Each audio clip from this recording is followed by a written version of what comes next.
Hey guys, this is Miss Fullington. So we do not have an activity, but I wanted to get a just a reminder of how this voting process goes.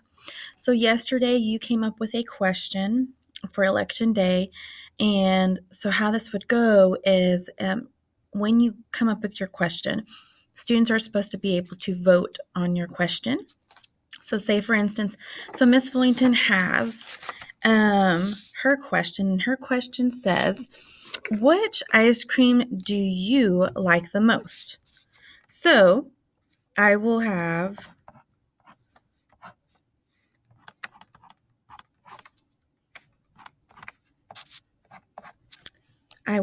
this right here. So it says how many people are voting. So we had 14 kids vote. And so we had 14 kids vote. And so my choices were for this, which ice cream do you like the most? It said vanilla, chocolate, strawberry, or cookie dough. So I had my kids vote. And so I have 6 vanilla. We have 4 on chocolate, 2 with strawberry, and 2 on cookie dough. So this is what it looks like, the little tally marks. So with the tally marks, if this were the case, so I know that 6 went to vanilla. So on the back of my paper, I would graph, there we go. I would graph my results.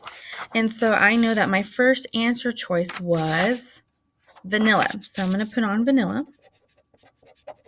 And I had 6 people vote. So I would shade in 6 of these squares.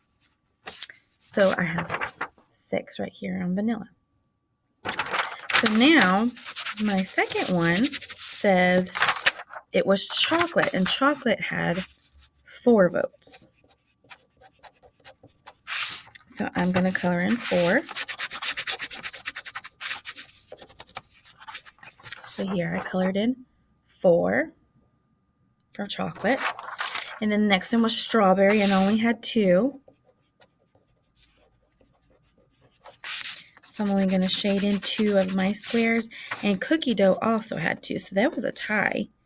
But neither of them won. And sometimes that will happen. Sometimes you'll have a tie. So I know for a fact, when I pull up my graph, that vanilla won the vote. So this is a visual representation using a graph to show my data that I've collected from the previous day before. So I just kind of wanted to give you an idea, online students, of what that would look like if you were in the classroom. Well, you did come up with a question, and so what we're going to do today is actually vote on yours, and then we'll send you the results so that way you can graph your data too. And so it may take a while, but I am going to add you on the assignment today, and I'm going to try to vote as soon as I can with your answer choices.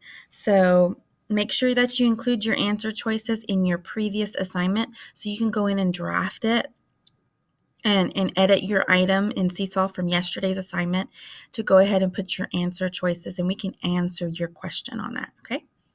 All right, guys, don't forget that in reading, we will not meet, but there is a read aloud of the test in Eduphoria. So remember, in Eduphoria, you put in your username as your student ID number, and then your password would be jackets, all in lowercase.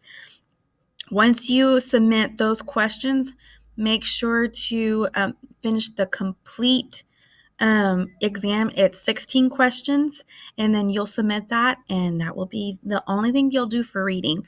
So you won't have an activity for today in social studies for right now until we get those results, okay? All right, bye.